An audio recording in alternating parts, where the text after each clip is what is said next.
Ya, vamos a comenzar primeramente analizando el práctico y posteriormente trabajando en lo que queda de materia, en los últimos conceptos que quedan sobre intercambiadores de calor y posteriormente vamos a trabajar algunos ejercicios.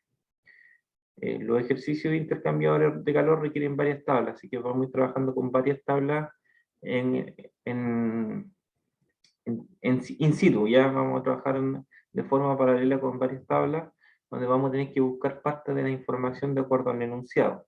Así que son medio engorrosos los ejercicios de intercambiadores. Ya, lo ideal es que antes de la evaluación ya habremos terminado con todos los ejercicios correspondientes, en este caso, a intercambiadores. Ya para el día 9 de diciembre se realiza la última evaluación que tienen tipo prueba. La primera semana de diciembre realizamos el día miércoles y jueves los prácticos. Ya vamos a mantener los mismos grupos de trabajo, vamos a mantener la misma fecha, en este caso de asistencia de grupos, miércoles y jueves, y eso no va a cambiar. Después, la segunda semana de diciembre van a tener, en este caso, el día jueves, la evaluación, la última evaluación de, en este caso, que tenga que ver con intercambiadores de calor y algunos ejercicios. Y después lo saltamos a la tercera semana de diciembre, donde van a tener eh, el día miércoles y el día jueves, van a tener la segunda semana del práctico, ¿ya? Para entrega de resultados y ensayos. De cierta manera, sí les va a dar un poco más de tiempo para que puedan a lo mejor complementar el práctico y avanzar un poquito a lo mejor en la casa, ¿ya? Para los que a lo mejor en la primera semana no alcanzaron a avanzar mucho, así que ahí van a tener un poquito más de tiempo para poder trabajar, ¿ya? La tercera semana se entrega el práctico, se evalúa, ya terminamos con los prácticos, terminamos en este caso con el tema de las evaluaciones, y después ustedes tendrían una semana de vacaciones, que es la semana entre el 24 y el primero. Y digo, sí, entre el 24 y el primero. Yo después, volviendo en este caso del periodo de vacaciones, les tendrían en este caso sus notas y sus promedios, ¿ya? Posteriormente a eso se toma solamente examen, los que deban rendir examen, y el resto queda eximido y aprobado. Habiendo dicho eso, entonces, voy a desactivar la cámara y vamos a compartir pantalla y analizar los ejercicios.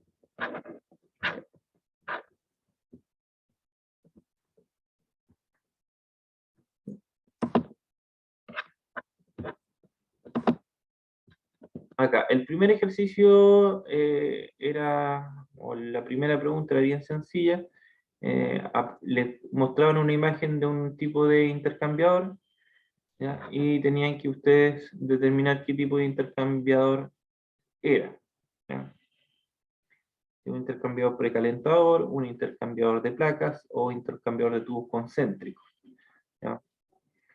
De acuerdo en este caso a la materia también y de acuerdo a la imagen que se puede apreciar ahí, eh, es un intercambiador de calor de tubos concéntricos. Ya hay de la conexión, en este caso, a los tubos del intercambiador, y esto es la conexión de, en este caso, entre tubos de la parte de la carcasa, de los extremos, ¿ya? Así que los que respondieron intercambiador de tubos concéntricos están en lo correcto. De hecho, estaba en la materia.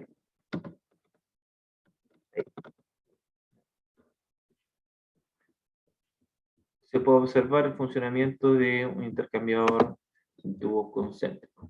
Eso estaba sencilla si recordaban la materia.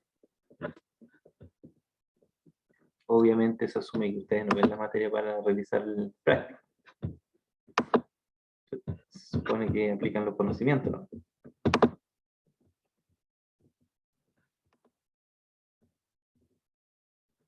Después dice, en un intercambiador de calor, la eficiencia de este depende de el fluido que transporta, diseño del intercambiador y proceso en el cual está inmerso. ¿ya? La alternativa correcta correspondía en este caso al diseño del intercambiador. ¿Ya? Habíamos hablado en la materia que la eficiencia del intercambiador, ¿ya?, dependía en este caso de su diseño. Habían unos que eran, en este caso, de flujos paralelos, ¿ya?, y otros que eran de flujos cruzados. Acá estaba en la parte de arriba. Y que los de contraflujo, ¿ya?, eran más eficientes que los de flujos paralelos. Entonces, el diseño obviamente es un factor importante, porque si en el diseño se me genera, por ejemplo, un intercambiador de flujos paralelos, no va a ser tan eficiente como uno de contraflujo.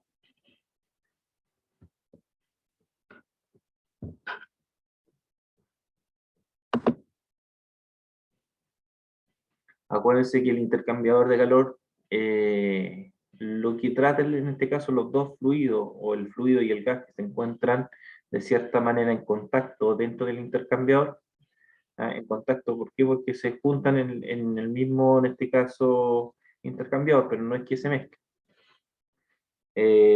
Tratan de lograr el equilibrio térmico, pero lo que busca el intercambiador es, en este caso, calentar el otro fluido o bien enfriarlo. Por tanto, lo que anda buscando, en este caso, se aleja un poco del equilibrio térmico. Tratan, en el fondo, de cumplir el propósito para el cual fue diseñado, que es para enfriar o para recalentar, pero no para lograr, en este caso, tanto el equilibrio térmico. Después viene esta 4, que la pregunta 3 tenía 4 puntos, tenía un puntito más que el resto, porque acá tenían que apreciar que dos alternativas eran las correctas, ¿ya? Dice, los intercambiadores regenerativos se emplean generalmente en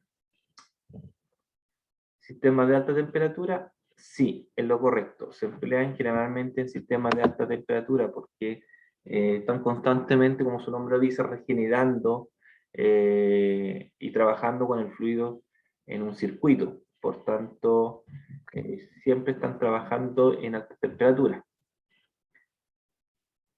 Por tanto, se contradice con la letra B. Ahí se podría sacar con descarte, ¿ya? Porque si seleccionan alta temperatura, no pueden seleccionar también baja temperatura. Y la última dice, sistemas donde parte del fluido se utiliza en procesos secundarios. Efectivamente, como son intercambiadores regenerativos, ¿ya? Parte, en este caso, del fluido o del gas se envía, en este caso, al sistema, y lo que queda, en este caso, o se puede utilizar en un proceso secundario, se envía por otra parte del intercambiador, ¿ya? Si no recuerdan, ese punto estaba acá dentro de la materia igual. Los intercambiadores regenerativos, siempre el mismo fluido, ¿cierto? Este tipo de intercambiador se emplea en sistemas de alta temperatura, donde una parte del fluido del sistema se redirige al proceso principal, ¿ya? Pero también sirve para, por ejemplo, para trabajar un proceso secundario, ¿no? Como aparece, parte del fluido se va dirigiendo al condensador, pero otro sirve para, por ejemplo, generar un intercambiador de calor con el calentador. Entonces uno va para el condensador, el otro puede ir para, en este caso, el calentador.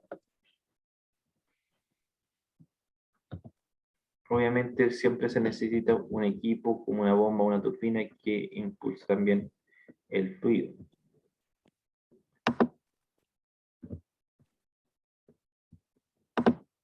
Y la cuarta, los chillers es considerado un intercambiador para. De partida habíamos hablado de que los chillers son sistemas de enfriamiento, por tanto cualquier concepto relacionado a recalentador, en este caso, no corresponde en este caso al concepto chillers, ¿ya? De hecho, si solamente buscaban la palabra chillers, iban a encontrar en este caso sistemas de enfriamiento.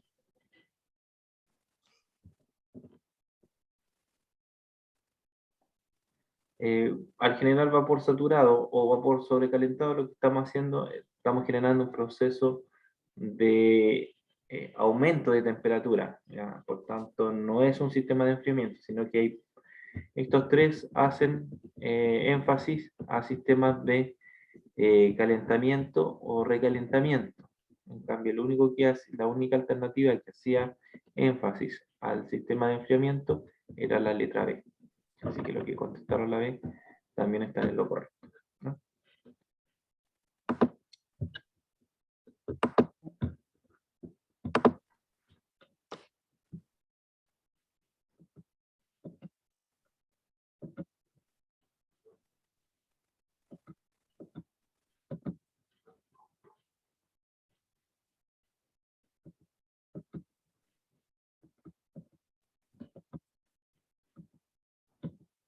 Ya, nos quedamos creo que por acá, ¿cierto?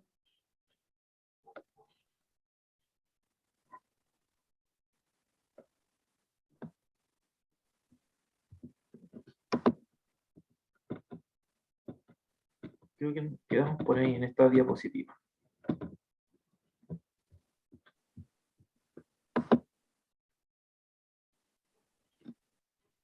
Bueno, como nos hemos dado cuenta en este caso, en la materia pasada y también en las aplicaciones del, del test del práctico número 5, en este caso, hay que poner un poco los lentes. Las aplicaciones de los intercambiadores en este caso son variadas. Ya hablamos en este caso y aparecía de hecho dentro del práctico que podían utilizarse para sistemas de aumento de temperatura de los fluidos o precalentadores, pero también se podían utilizar también como sistemas de enfriamiento, ¿ya? Tanto de evaporización como de condensación, ¿ya? De hecho, había intercambiadores de calor que generaban condensación, ¿ya? Radiador, que en este caso también es un tipo de intercambiador de calor, ¿cierto? Lo habíamos conversado anteriormente en la materia, y muchas aplicaciones, incluso en este caso electrodomésticas, donde vemos un intercambiador, ¿ya? En las calderas también se ocupan intercambiadores para aumentar en este caso la temperatura, ¿ya? Y poder pasar de un vapor saturado a un vapor sobrecalentado. Entonces las aplicaciones son muy diversas para este tipo de equipos y por eso existen diferentes modelos y diseños y tamaños, dependiendo en este caso la aplicación industrial donde se requiera.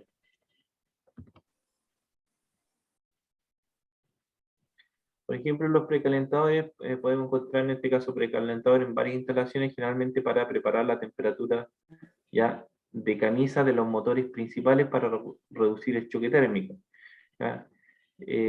Aquí hace referencia a esto, aquí por ejemplo en el sistema, o yo por ejemplo lo vi en lo que es el sistema de emergencia, cuando la empresa requería en este caso energía eléctrica, tenían unos generadores ya que si manteniéndose en este caso como estaban en el exterior, estaban dentro de containers, pero se encontraban en el exterior, para mantener una temperatura del generador, eh, se podría decir una temperatura un poco más eh, a nivel, por ejemplo, unos 30, 40 grados más o menos de temperatura. En este caso utilizaban, en este caso, cañerías donde a través de un sistema de precalentador mantenían el motor, en este caso, del generador a una temperatura más elevada para que el encendido se hiciera, en este caso, en menor tiempo y no se generara ese choque térmico entre un equipo que estuviera a muy baja temperatura para que ésta adquiriera una cierta temperatura para poder trabajar, ¿ya? Entonces así el equipo ya se encontraba a una cierta temperatura y no había tanta diferencia y no se generaba ese choque térmico, ¿ya?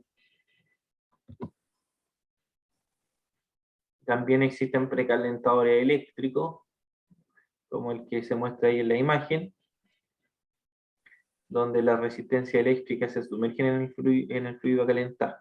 ¿Ya? Y eso en este caso permite que el fluido se caliente, en este caso a través de la resistencia eléctrica, adquiriendo una mayor temperatura.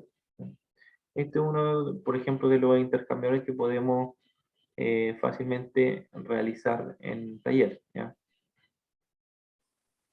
Obviamente tomando las medidas adecuadas para poder construir este tipo de intercambiador.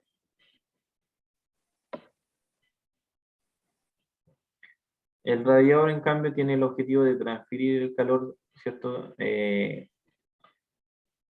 Y reducir, en este caso, la temperatura del fluido en el cual se encuentra en contacto.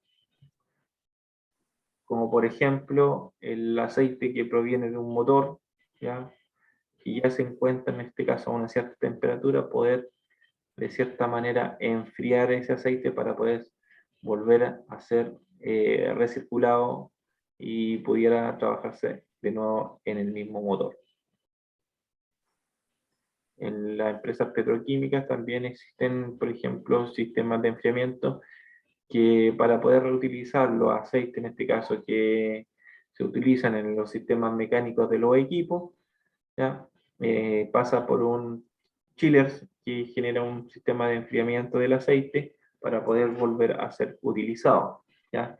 Se llaman recuperadores de aceite. Y por último tenemos lo que es aire acondicionado también, evaporador condensador. Están conformados en este caso estos equipos por dos intercambiadores de calor, un evaporador y un condensador, ¿ya? Entonces, uno de cierta manera evapora el líquido, ¿ya? Y el otro, en este caso, lo condensa, ¿ya? Lo enfría en este caso para poder generar el proceso obviamente de condensación. Entonces, si el vapor es enfriado bruscamente, va a generar en este caso la condensación. Y así podemos tener un sistema de evaporador condensador que es como funciona en este caso un aire acondicionado.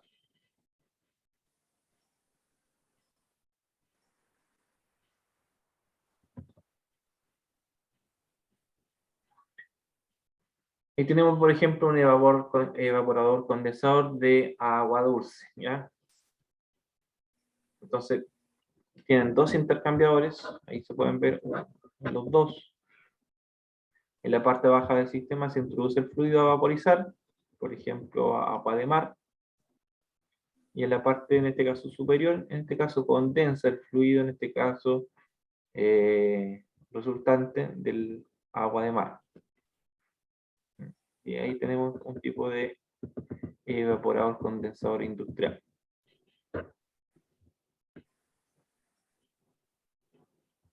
Si observen la imagen y yo les pregunto a ustedes, ¿qué tipo de intercambiador corresponde de acuerdo al diseño? ¿Qué me responderían ustedes? A ver. Por placas, profe. Ya, un intercambiador de placas, ¿cierto? Ahí se dan cuenta que en este caso estos intercambiadores de calor son de reducido tamaño, son muy compactos y eso permite en este caso que se pueden utilizar en diferentes aplicaciones industriales. Ahora, no son utilizados en aplicaciones, por ejemplo, donde requieran en este caso un gran caudal de fluido a trabajar. ¿Por qué? Porque no son intercambiadores en el fondo que trabajen con un gran caudal como de los de tubos, ¿ya? Ahí tenemos en este caso uno de tubo. Ahí tenemos en este caso un condensador de vapor de un buque, en este caso propulsado por turbina, ¿ya? El agua técnica, que es cara a producir, en este caso, para poder reutilizarla, utilizan este vapor en este condensador de vapor, ¿ya? Para poder seguir aprovechando en este caso el agua técnica, que es difícil o el costo en este caso de obtener agua técnica es caro. Entonces, utilizamos en este caso este intercambiador para poder, de cierta manera, aprovechar el agua técnica.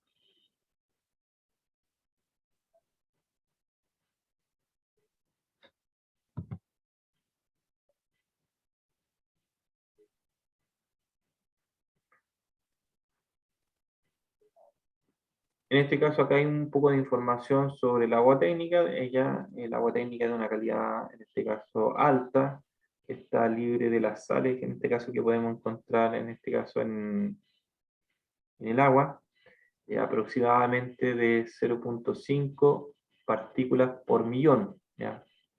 Por lo tanto, es costoso, en este caso, obtener agua técnica. Entonces, por lo visto, una vez es aprovechar en este caso la energía del vapor para mover las turbinas, ¿no? Esta se vuelve a redirigir al intercambiador de calor, ¿ya?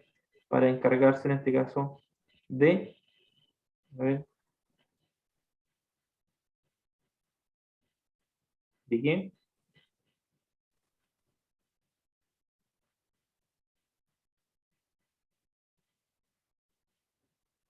Para encargarse de acuerdo a lo conversado.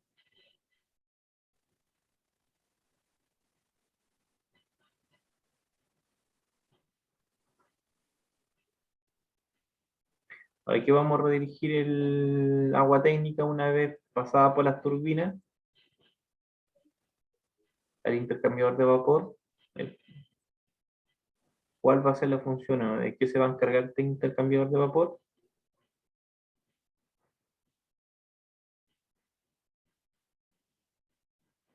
El nombre lo dice, es agua, agua técnica, libre de sales. Al pasar por, en este caso, la turbina, ¿cómo pasa? ¿Pasa como agua o pasa como vapor sobrecalentado? A ver, Como vapor, ¿o no?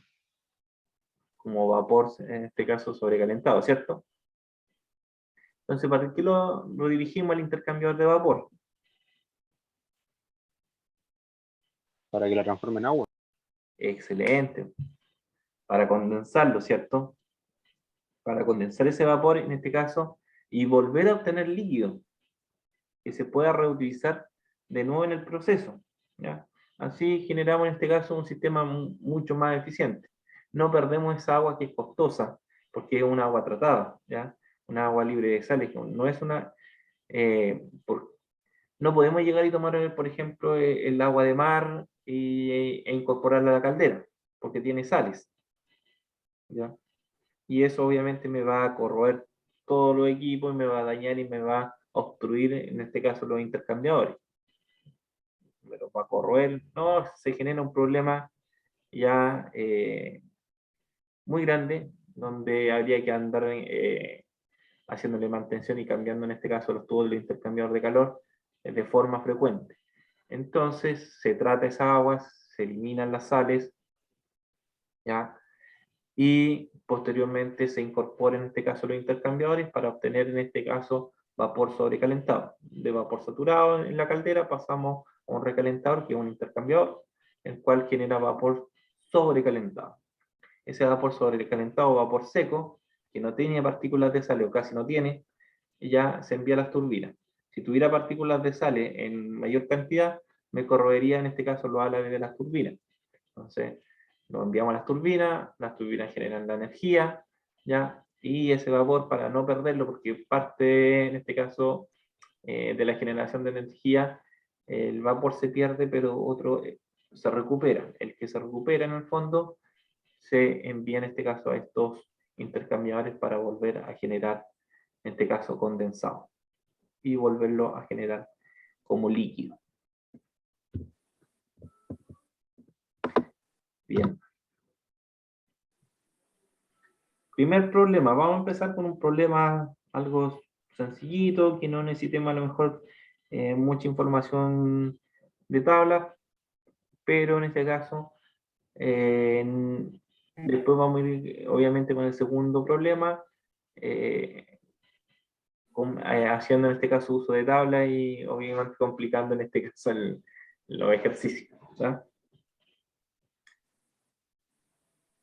Primer problema, dice, un condensador opera con vapor condensante en el lado de la coraza a 27 grados Celsius. El agua de enfriamiento entra a 5 grados Celsius y sale a 10 grados Celsius.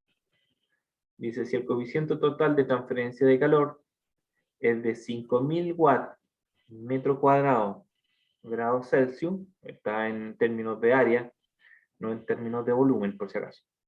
Con base a la superficie del tubo exterior, determine la transferencia de calor por metro cuadrado de superficie de tubo exterior.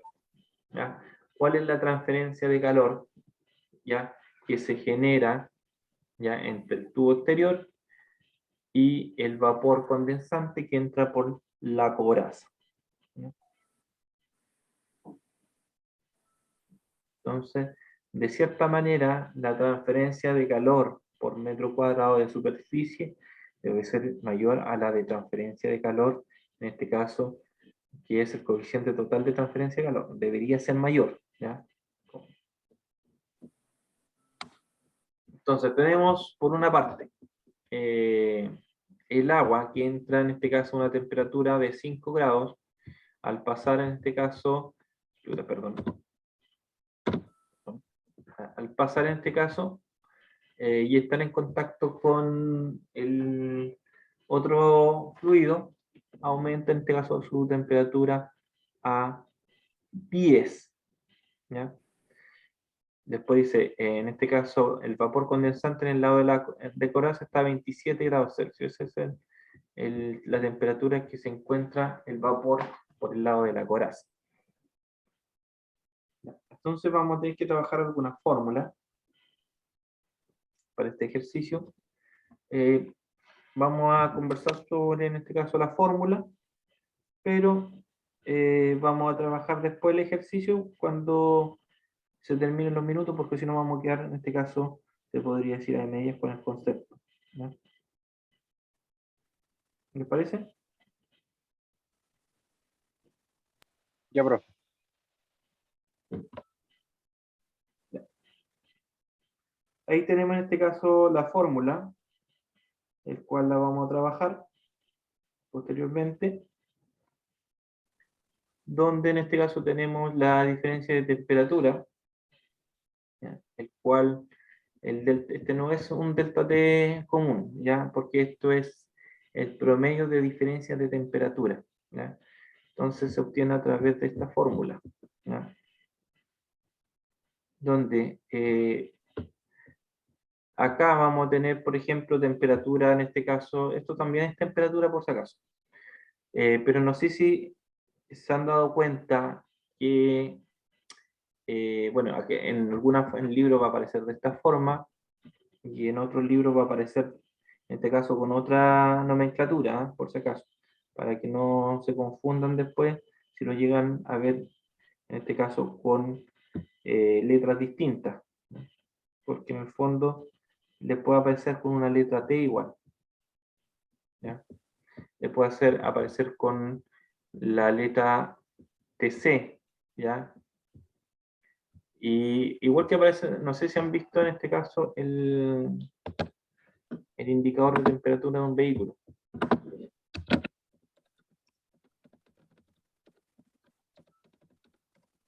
En el agua, cuando aparece en este caso,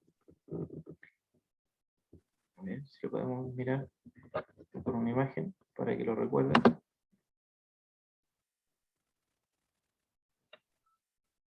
Ahí. Aparece con una C y una H, donde la H hace referencia a una temperatura alta, ¿ya? Y la C hace referencia a una temperatura baja. Más que nada, en este caso, esa C viene porque está en inglés, ¿ya? Entonces, si colocamos, por ejemplo, el concepto en inglés, temperatura baja, baja en inglés,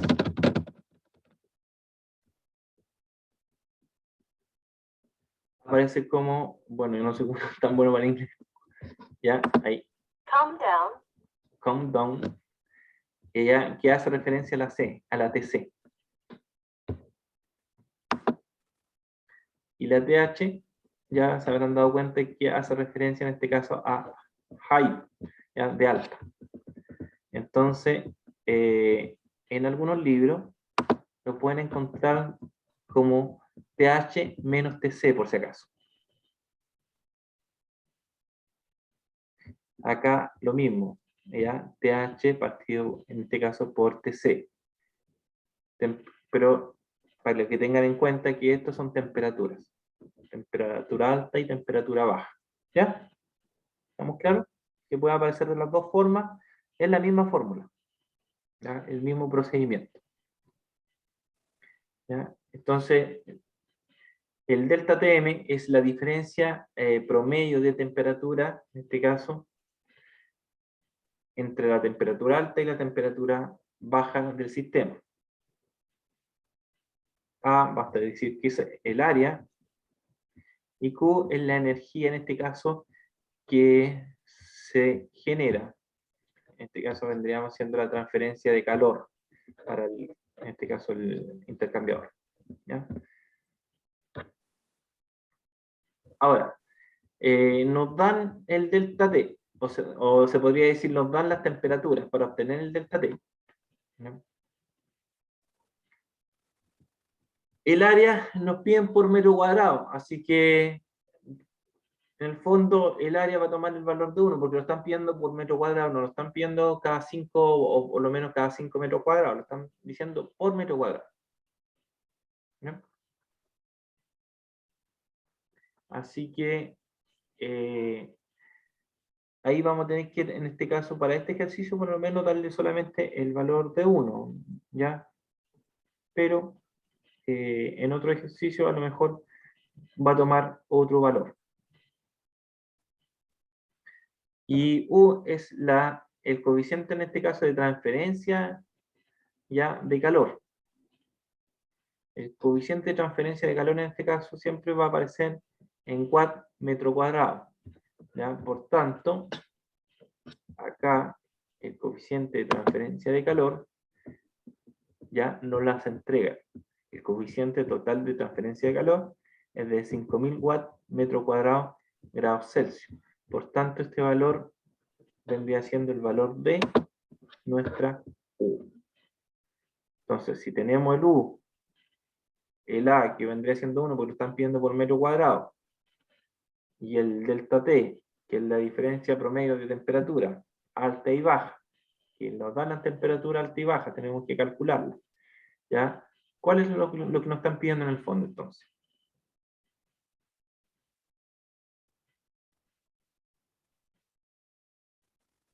¿Qué es lo que nos están pidiendo?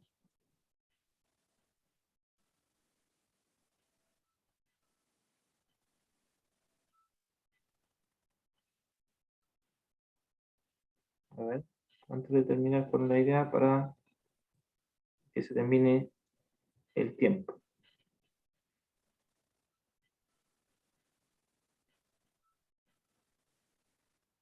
¿Qué nos están pidiendo en Q entonces?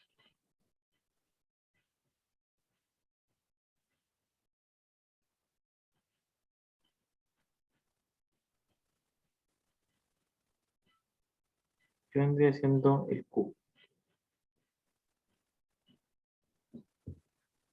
El Q vendría siendo en este caso el flujo de calor. En el fondo nos están pidiendo en este caso la tasa o el coeficiente de flujo de calor. ¿Ya? Tomando en cuenta la transferencia de calor, el área en contacto, en este caso, y las diferencias de temperatura promedio, lo que estamos buscando en el Q, en este caso, es la tasa de flujo de calor. ¿Ya? Eso es lo